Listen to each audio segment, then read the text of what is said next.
David devenait de plus en plus grand et l'Éternel, le Dieu des armées, était avec lui. 2 Samuel 5,10. Nous avons vu comment Dieu amena David à Hébron et à Sion pour lui permettre de recouvrer toute perte nationale et personnelle en observant certains principes divins.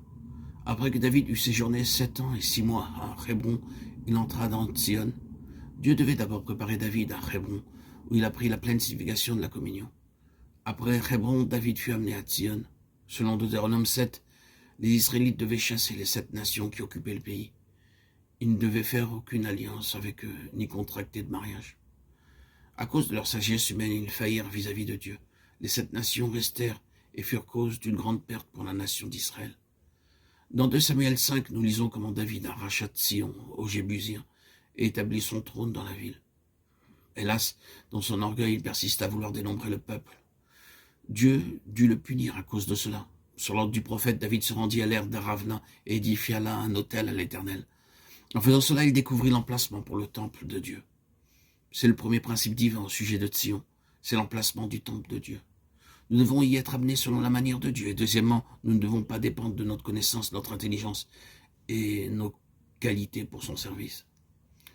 Après lui avoir révélé l'emplacement de son temple, Dieu donna à David le modèle du temple par écrit. C'est le deuxième principe divin de Sion, le plan céleste pour notre vie personnelle, familiale et corporative. 1 Chroniques 28, 11. J'ai posé le fondement comme un sage architecte et un autre bâtit dessus, mais que chacun prenne garde à la manière dont il bâtit dessus, car personne ne peut poser un autre fondement que celui qui a été posé, savoir Jésus-Christ. 1 Corinthiens 3, 10 et 11. C'était sur le butin pris à la guerre qui les avait consacrés pour l'entretien de la maison de l'Éternel. Le troisième principe divin est de rassembler les matériaux pour accomplir le plan. Dieu permet des batailles dans nos vies afin que nous ayons le privilège d'apporter dans la maison de Dieu les matériaux nécessaires. Après que David eut trouvé l'emplacement du temple, reçu le plan et rassemblé les matériaux, la chose dont il avait besoin était d'un sage maître d'ouvrage.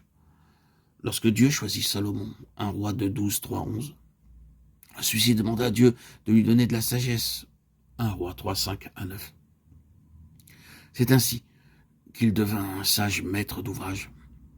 Si l'œuvre de Dieu doit progresser paisiblement, il doit y avoir des hommes de vision et d'expérience apostolique. L'œuvre de Dieu nécessite toutes sortes d'ouvriers. Dieu a besoin d'ouvriers habiles en toute partie du monde. Alors, seulement, l'œuvre peut progresser sans à-coups. Bien qu'ils aient utilisé de lourdes pierres, de grands madriers et d'énormes poutres, on n'entendit aucun bruit d'outils dans le temple. Il est très nécessaire de connaître le plan de Dieu afin que l'œuvre de Dieu progresse en une parfaite unité et harmonie. Lorsque Salomon termina de prier, le feu de Dieu consuma l'holocauste et le sacrifice, et la gloire du Seigneur remplit la maison. La gloire de Dieu descendit seulement lorsque l'œuvre fut achevée. Ce n'est que lorsque l'œuvre de Dieu est achevée que nous aussi, nous pouvons voir sa gloire. Une œuvre inachevée ne peut être à la gloire de Dieu. Dieu, dans son dessein, amena David à Sion, afin qu'il puisse s'y révéler à tout son peuple.